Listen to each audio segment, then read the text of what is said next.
আসসালামু আলাইকুম। আজ বৃহস্পতিবার।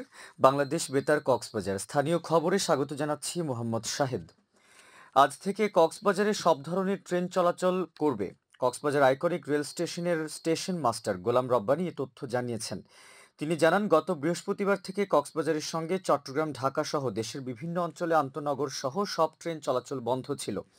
রেললাইন থেকে পানি নেমে যাওয়ায় মঙ্গলবার থেকে পুনরায় ট্রেন চলাচল শুরু করে রেলওয়ে কর্তৃপক্ষ। এর আগে চলতি বন্যায় ফেনী অঞ্চলে রেললাইন পানিতে তলিয়ে যাওয়ায় 6 দিন বন্ধ থাকার পর কক্সবাজার ঢাকা রুটের পর্যটক এক্সপ্রেস ট্রেনটি চালু হয়।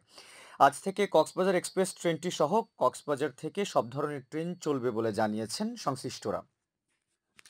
রামুর রাজারকুলে 60 হেক্টর বনভূমিতে সামাজিক বনায়নের চারা রোপণ সম্পন্ন করেছে বন বিভাগ। বিশ্বব্যাংকের অর্থায়নে পরিবেশ, বন ও জলবায়ু পরিবর্তন মন্ত্রণালয়ের অধীনে কক্সবাজার দক্ষিণ বন বিভাগ এই কর্মসূচি বাস্তবায়ন করেছে। বন বিভাগের রাজারকুল রেঞ্জ কর্মকর্তা জানান, এবারের বন সৃজনে আকাশমণি, গর্জন, অর্জুন, জাম সহ বিভিন্ন প্রজাতির গাছের চারা রয়েছে। সংশ্লিষ্টরা জানিয়েছেন, অংশীদারিত্বের ভিত্তিতে সামাজিক বনায়ন রক্ষণাবেক্ষণ ও পরিচর্যায় স্থানীয়দেরকে এ প্রকল্পে সম্পৃক্ত করা হয়েছে। এতে করে বনজ সম্পদ রক্ষার পাশাপাশি স্থানীয়দের আর্থসামাজিক উন্নয়নে ভূমিকা রাখবে সামাজিক বনায়ন। টেকনাফে উপজেলা পর্যায়ে দুর্যোগ ঝুঁকি হ্রাস ও আপৎকালীন পরিকল্পনা বৈধকরণ বিষয়ে দিনব্যাপী এক প্রশিক্ষণ কর্মশালা অনুষ্ঠিত হয়েছে। আজ দুপুরে উপজেলা পরিষদ পাবলিক হল মিলনায়তনে উপজেলা প্রকল্প বাস্তবায়ন কর্মকর্তা মোহাম্মদ হাবিবুর রহমানের সভাপতিত্বে এতে প্রধান অতিথি ছিলেন উপজেলা সহকারী কমিশনার ভূমি সৈয়দ শাফকাত আলী। কর্মশালায় ঝুঁকি হ্রাস, জলবায়ু পরিবর্তন ও আপৎকালীন পরিকল্পনা বৈধকরণ বিষয়ে ধারণা দেওয়া হয়। এ সময় উপজেলা পরিষদের কর্মকর্তা, জনপ্রতিনিধি ও সংশ্লিষ্টরা উপস্থিত ছিলেন। কর্মশালায় বিভিন্ন দপ্তরের কর্মকর্তা, কর্মচারী, জনপ্রতিনিধি ও সুশীল সমাজের 55 জন প্রশিক্ষণার্থী অংশ নেন। উখিয়ায় শিক্ষা প্রতিষ্ঠানে মানসম্মত পাঠদান ও শিক্ষাবান্ধব পরিবেশ সৃষ্টির লক্ষ্যে এক মতবিনিময় সভা অনুষ্ঠিত হয়েছে। গতকাল উপজেলা পরিষদে অনুষ্ঠিত এই সভায় সভাপতিত্ব করেন উপজেলা নির্বাহী কর্মকর্তা তানভীর হোসেন। এ সময় উপজেলা মাধ্যমিক শিক্ষা কর্মকর্তা মোহাম্মদুল্লাহ, উপজেলা একাডেমিক সুপারভাইজার বদরুল আলম সহ 17টি উচ্চ বিদ্যালয়ের প্রধান শিক্ষক ও সহকারী প্রধান শিক্ষকগণ উপস্থিত ছিলেন।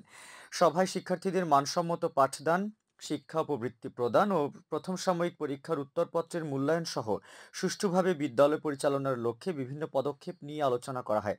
এর আগে বিভিন্ন শিক্ষা প্রতিষ্ঠানের পরিচালনা কমিটিতে উপজেলা নির্বাহী কর্মকর্তা সভাপতি মনোনীত হওয়ায় সংশ্লিষ্ট বিদ্যালয়ের তরফ থেকে তাকে শুভেচ্ছা জানানো হয়। কক্সবাজার শহরের জেলগেট এলাকায় অস্থায়ী চেকপোস্ট বসিয়ে 4,800 পিস ইয়াবা ও প্রাইভেট কার সহ 2 জন মাদক কারবারিকে আটক করেছে র্যাব। আজ সকালে র্যাব 15 কক্সবাজার ব্যাটালিয়নের আইন ও গণমাধ্যম শাখার সিনিয়র সহকারী পরিচালক মোহাম্মদ আবুল কালাম চৌধুরী তথ্য জানান। তিনি জানান, গোপন সংবাদের ভিত্তিতে গতকাল জেলা জেলগেট সংলগ্ন এলাকায় এই অভিযান পরিচালনা করা হয়। এ সময় একটি প্রাইভেট কার তল্লাশি করে ইয়াবা ট্যাবলেটগুলো উদ্ধার করা হয়। আটক ব্যক্তিদের বিরুদ্ধে সদর মডেল থানায় মামলা দায়ের করা হয়েছে বলে জানান র্যাবের এই কর্মকর্তা। আবহাওয়া।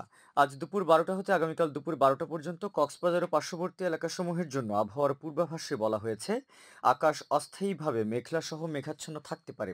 সেই সাথে অধিকাংশ জায়গায় অস্থায়ীভাবে দমকা অথবা ঝড়ো হাওয়া সহ বৃষ্টি অথবা বজ্রসহ বৃষ্টি হতে পারে।